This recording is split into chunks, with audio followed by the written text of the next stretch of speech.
तीन चीजें बता देता हूँ इसके बारे में। जैसे ये चैप्टर पढ़ेंगे हम ग्रेविटेशन, आप बिल्कुल सिमिलर चैप्टर पढ़ने वाले हो 12th में, चैप्टर नंबर 1 इलेक्ट्रोस्टैट्स। बहुत सारी चीजें सिमिलर लगने वाली है, वो पढ़ा दो, इसको पढ़ा दो, one and the same thing, इसको पहले पढ़ा दो, उसको पढ़ा दो, बिल्कुल सेम। इसमें एक पोर्शन आएगा सैटेलाइट वाला, जहाँ पर आपके 12th में आप हम लोग पढ़ेंगे एटम को। आप लोगों ने 11th में भी पढ़ चुके होंगे उसमें, केमिस्ट्री में। एटम इलेक्ट्रॉन्स है ना, न्यूक्लियस के चारों तरफ घूमता है, वो सर्कुलर मोशन कर रहा होता है, इलेक्ट्रोस्टैटिक फोर्स लग रहा होता है।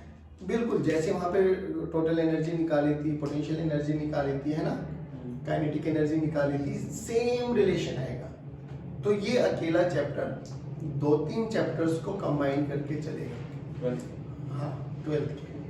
तो पहली बात तो बहुत बेसिक सी चीजें बताएंगे, वो अपने दिमाग में बिठा के रखना है ना, उनको मेमोराइज करते हुए आगे न्यूमेरिकल्स की तरफ बढ़ेंगे। चलिए तो हम स्टार्ट करेंगे आज अपना chapter gravitation, laws of gravitation.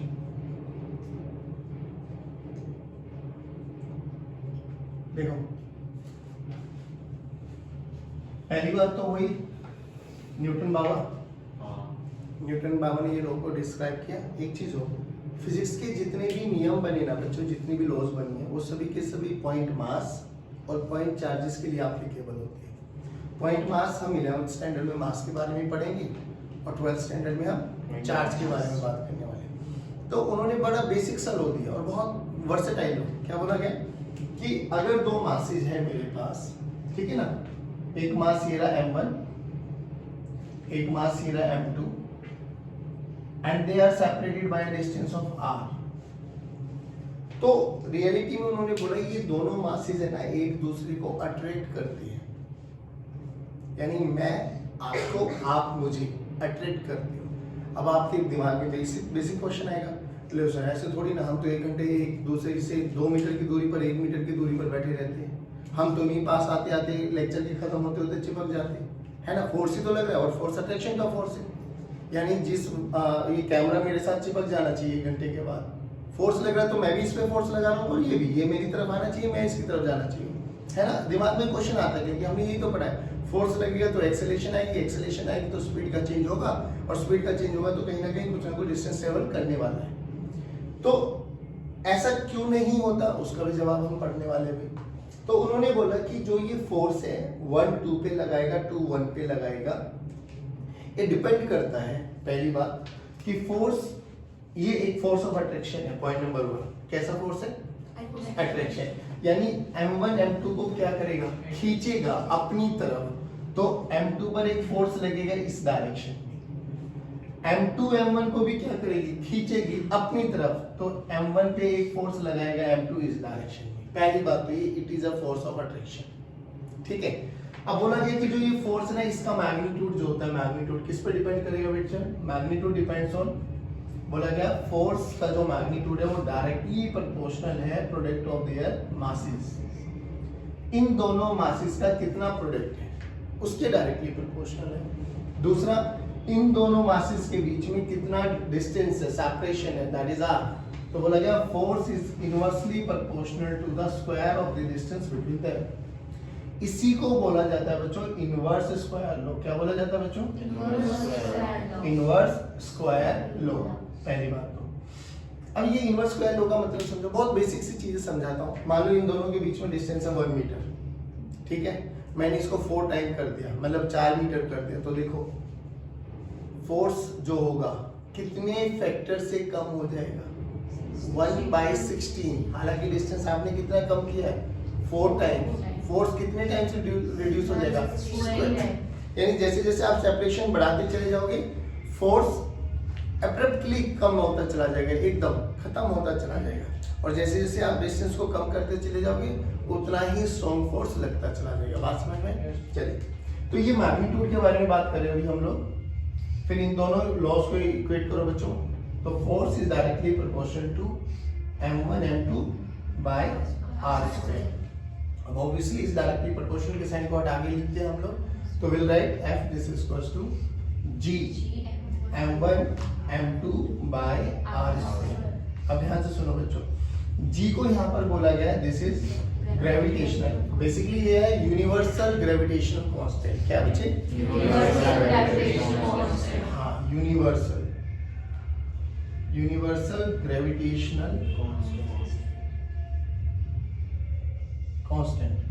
Basically क्या बोला गया कि जो पूरे यूनिवर्स में कहीं पर भी लेके चले जाओ, मैं ये कह रहा हूँ कि एक मास ये रहा, एक मास ये रहा, इन दोनों के बीच में लगने वाला फोर्स अगर 10 न्यूटन का है, बीच में मीडियम एयर है, इन्हीं दोनों मासेस को सेम सेपरेशन पे उठा के मैंने पानी में डिप कर दिया, अभी भी कितना होगा? 10 न्यूटन। मैंने कहीं पर भी किसी भी मीडियम में लेके चला जाऊं, तो बेसिकली मैं ये कह सकता हूँ कि ग्रेविटेशनल फोर्स जो है ना, that is independent of the medium, that is independent of the medium. दो मासेस के बीच में जो भी फोर्स लगेगा वो थ्रू आउट यूनिवर्स क्या रहने वाला है? सेम, कोई चेंज नहीं आने वाला। अगर मैंने बोल दिया 10 न्यूटन है 1 मीटर की दूरी पर, तो वो 10 न्यूटन ही रहेगा हमेशा 1 मीटर की दूरी पर, चाहे इनके बीच में पानी लेके आओ, चाहे ऑयल लेके आओ, चाहे कोई भी मीडियम इंट्रोड्यूस करा दो। बात समझ में आ रही है? अच्छा, अब कई किताबों में बच्चों ये फोर्स का जो मैग्नीट्यूड लिखा जाता है वो ऐसे लिखा जाता है, F vector this is equals to -G m1 m2 by r vector, मतलब r का स्क्वायर बाय r के। अब ये वेक्टर लो है, इसकी वेक्टर लो बड़ा सिंपल है, मैं आई टेल यू कैसे। देखो याद करो, आप लोगों को बोला था यहाँ पर मान लो m1 मास है, ये मान लो हमारे पास m2 मास है, हमें बोलो किस पे फोर्स कैलकुलेट करना है, m1 पे या m2 पर? किसी एक पर भी बोलो, m2 पर निकाल लेते हैं। तो याद करो m2 पर निकालना है तो हम लोग एक पोजीशन वेक्टर ड्रॉ करते थे।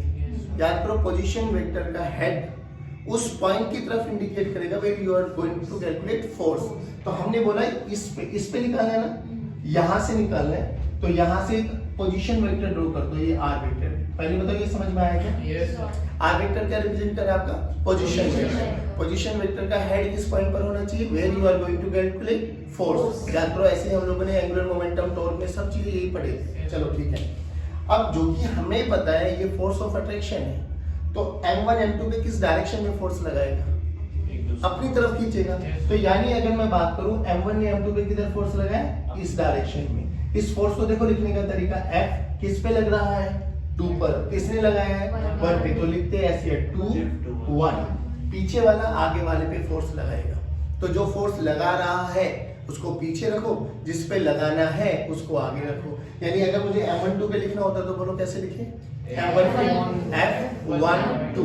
बात समझ में आई? अब ध्यान से देखो, फोर्स और पोजीशन वेक्टर एक दूसरे के क्या है? Opposite direction.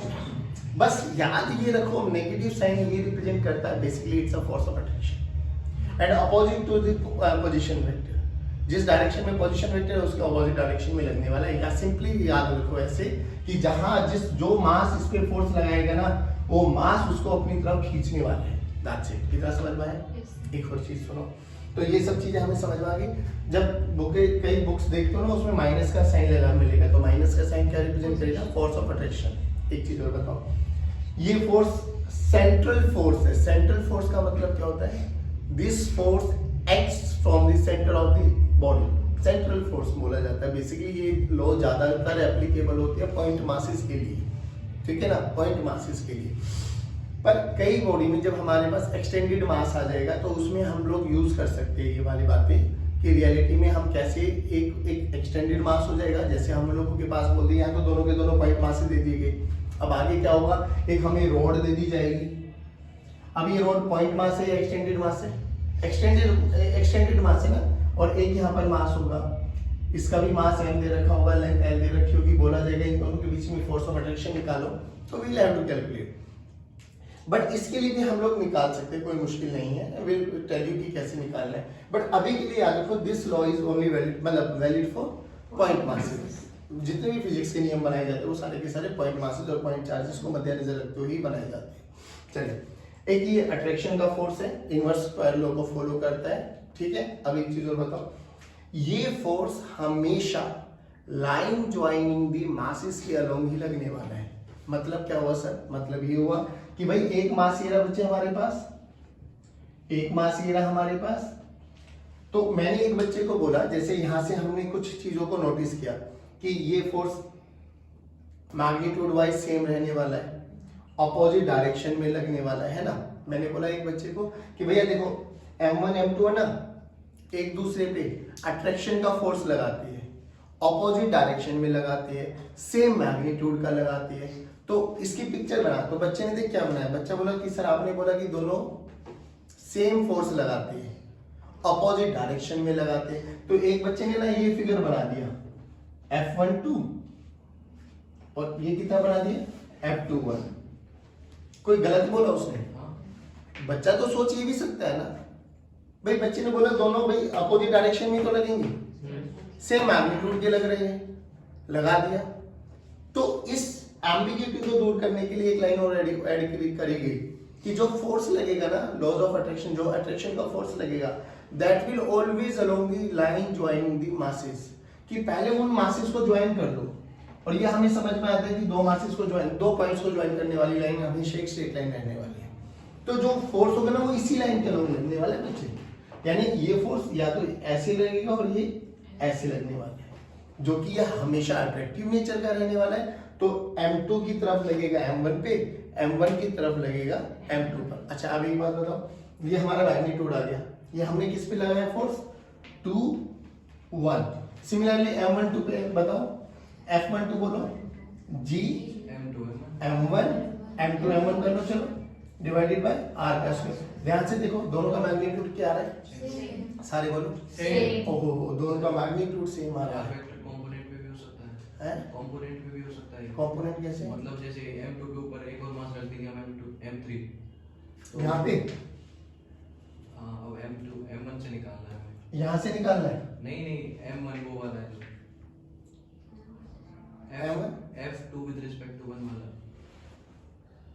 नहीं फोर्स तो ये लगेगा बाबा अभी भी, अगर इन दोनों के फोर्स, तो इन दोनों को लाइन ज्वाइन कर दो। सर अब इनके बीच में एंगल भी तो एक क्यों है? अभी इन दोनों के बीच में एंगल कैसे हो सकता है? नहीं, आप समझे नहीं मेरी बात। अगर आप इसको ओरिजिन मान के चल रहे हो, सुनो मेरी बात, और आप बोलो कि सर ए अब ये मेरे पास x एक्सिस आ गई और ये मेरे पास अब एक y एक्सिस आ गई, ठीक है? तो अभी भी सुनो मेरी बात बच्चे, इन दोनों के बीच में तो फोर्स अभी भी वही लगने वाला है, इन दोनों के बीच में भी फोर्स अभी भी वही लगने वाला है, जो भी लगेगा इनके बीच में। मान लो इनका R1 वेक्टर मान लेता हूँ, ये R2 वेक्टर मान लेता हूँ, नहीं है तो बोलो M1 और M3 के बीच में जल्दी बोलो फॉर्मूला क्या लगेगा मैग्नीट्यूड के बारे में, G M1 M3 by R1 vector का मोड का स्क्वायर, ठीक है? अब देखना इनकी कोई पोजीशन चेंज थोड़ी ना हो रही है, तो इसका फोर्स अपना बन गया, इनका फोर्स अपना बन गया। हाँ अगर आप ये कैलकुलेट करना चाहते हो कि सर M1 पे कितना फोर्स लगा, तो M1 पे M2 भी लगाएगा और M3 भी लगाएगा, फिर उन दोनों को निकालो इंडिविजुअली और दोनों को वेक्टोरियली ऐड कर दो। वेक्टोरियली क्यों बोल रहा हूं मैं? क्योंकि फोर्स एक वेक्टर क्वांटिटी, और वेक्टर क्वांटिटी के लिए हमें ट्रायंगल और पैरेललोग्राम लॉ का यूज करना आना चाहिए। बात समझ में आ गई? इंडिविजुअली। हाँ इंडिविजुअली अगर ऐसे करना है तो। बाकी किन्हीं भी दो मासेस के बीच में निकाल रहे हो तो उनके बीच में बस ये देखो कि कितना सेपरेशन है, उनको लाइन ज्वाइन कर दो, उसी लाइन के लोग हमेशा फोर्स लगने वाला। क्या ये बातें समझ में आ गई? चलिए आगे बात। हाँ जो सर ये फॉर्मूला लगा माइनस लगा इसलिए लगा अट्रैक्शन बात समझ में आई? और बताओ कोई दिक्कत? चले अब आगे। एक चीज और बताओ, अब जब ये सब चीजें हमें समझ में आ गई कि it's a law of attraction, central forces बोला जाता है, पॉइंट मासेस के लिए एप्लीकेबल है, अट्रैक्शन का फोर्स होता है। अब थोड़ी सी चीज समझने की कोशिश करना। ऐसा कहीं हम पहले भी पढ़े थे कि M1 M2 पर फोर्स लगाए, M2 M1 पर फोर्स लगाए, दोनों का मैग्नीट्यूड सेम, पॉइंट नंबर 1। दोनों की डायरेक्शन अलग अलग, पॉइंट नंबर 2। दोनों का नेचर सेम, पॉइंट नंबर 3। दोनों अलग अलग बॉडीज पे लग रहे हैं, पॉइंट नंबर 4। इन चारों पॉइंट्स को मिला के एक लॉ बोली गई थी, कुछ याद है तो? नहीं, दोबारा सुनो। ये देखो M1 M2 पे फोर्स लगाए, ये आ गया। M2 M1 पे फोर्स लगाए, ये आ गया। दोनों का मैग्नीट्यूड क्या है? सेम। दोनों अलग अलग बॉडीज पे लग रही है, हाँ। दोनों ग्रेविटेशन फोर्स को फॉलो कर रही है, हाँ। यानी दोनों का नेचर सेम है, दोनों का मैग्नीट्यूड सेम है, दोनों की डायरेक्शन अपोजिट है, दो अलग अलग बॉडीज पे लग रही है। ऐसे चार पॉइंट्स को मिला के एक लॉ बोली गई थी कि इसको हम ये बोलेंगे एक्शन रिएक्शन पेयर फोर्सेस। क्या बोलेंगे? न्यूटन बाबा की third law, to every action there is equal and opposite. तो याद करने ये है, यही तो कंडीशन थी। दो अलग अलग बॉडीज पे लगनी चाहिए, लग रही है, दोनों का मैग्नीट्यूड सेम होना चाहिए, हो रहा है। दोनों का नेचर सेम होना चाहिए, है। दोनों अपोजिट डायरेक्शन में लगनी चाहिए, बिल्कुल है ना। तो ये चारों की चारों लॉज को फॉलो करते हैं। तो बेसिकली हम क्या कह सकते हैं कि gravitational force is an action reaction pair force, pair forces. अच्छा बाबा एक बात बताओ, एक्शन रिएक्शन का मतलब समझे? ए बी पर जितना लगाएगा बी ए पर उतना ही लगाएगा। यानी मैं लिख सकता हूं, ध्यान से देखना, F12 vector is equal to minus F21 vector. बोलो कोई गलत गड़बड़ कराऊंगा? अगर मैं इस डायरेक्शन को पॉजिटिव ले रहा हूं तो मेरा F12 वेक्टर क्या आ गया बाबा? पॉजिटिव, और मेरा F21 वेक्टर क्या आ गया? तो मैंने इसे लिखा। यानी मैं ऐसे भी लिख सकता हूं ना बच्चे, F12 vector plus F21 vector must be equal to 0। ध्यान से देखो, यानी जैसे ही मैंने बोला एक्शन रिएक्शन पेयर फोर्सेस है, तो आपके दिमाग की घंटी बज गई कि सर सिस्टम का नेट फोर्स क्या है? 0।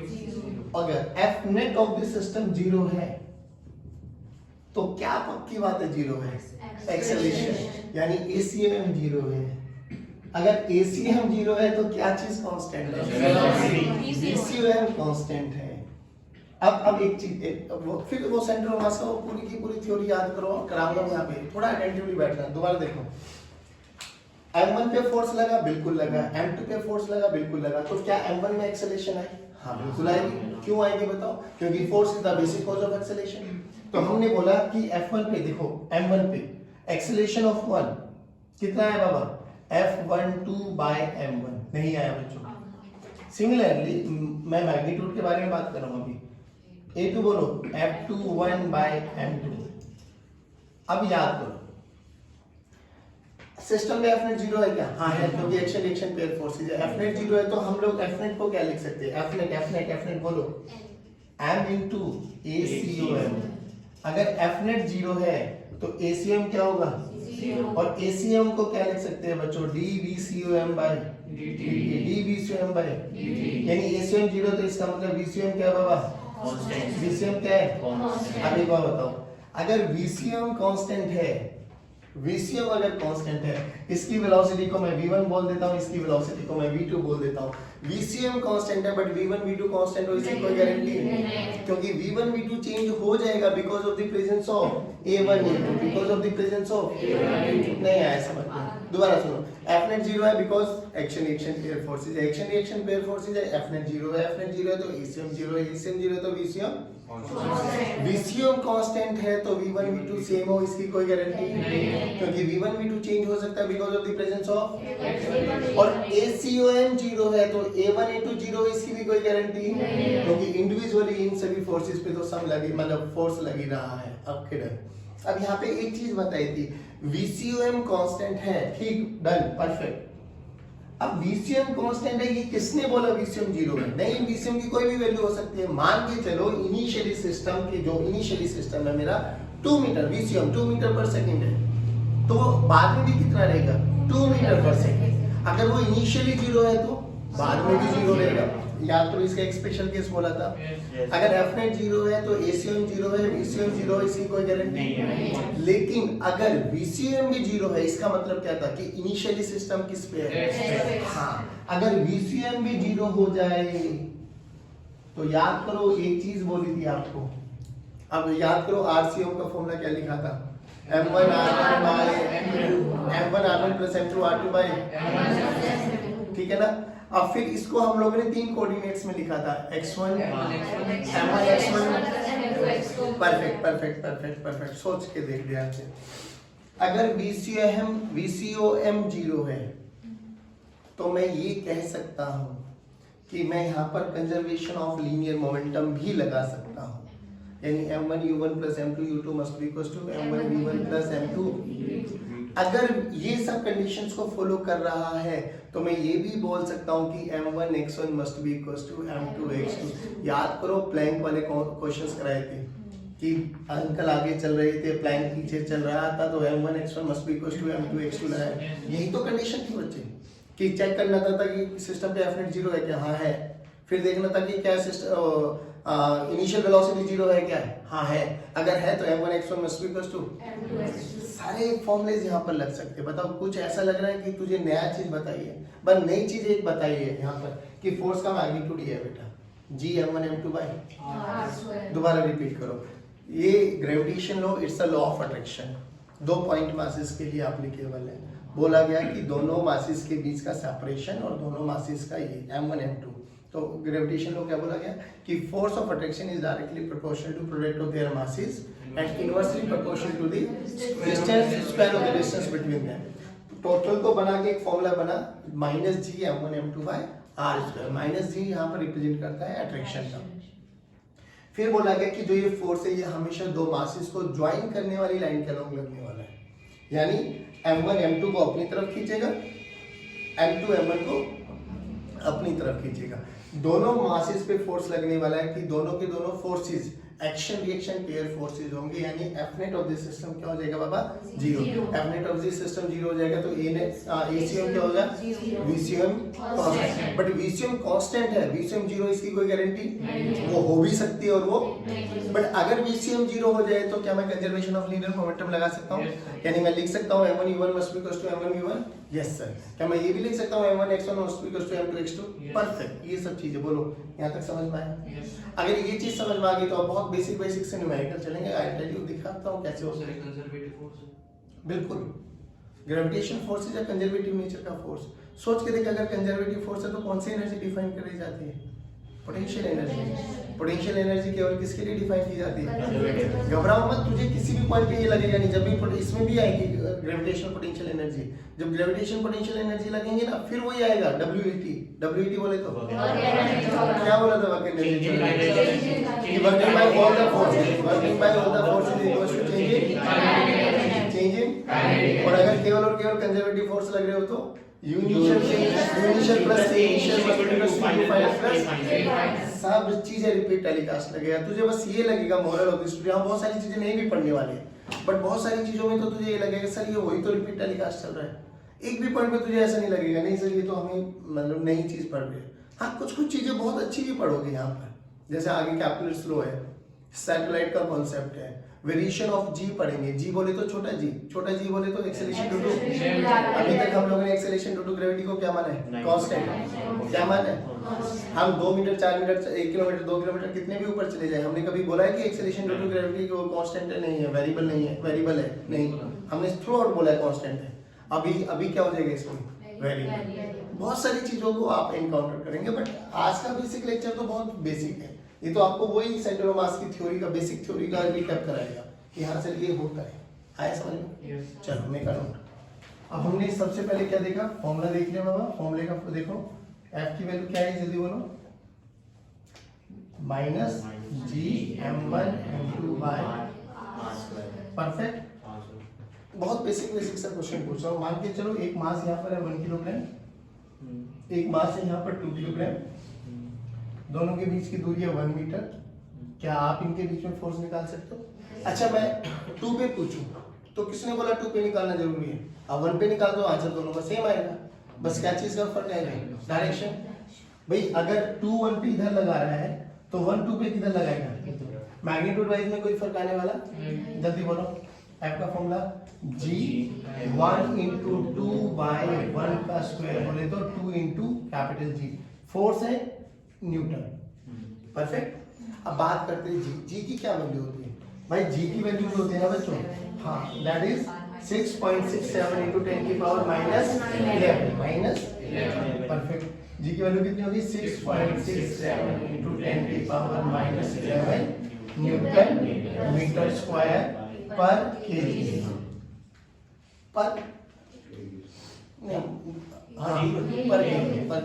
डायमेंशनल फॉर्मूला लिखना हो तो m-1 l की पावर 3 t की पावर -2।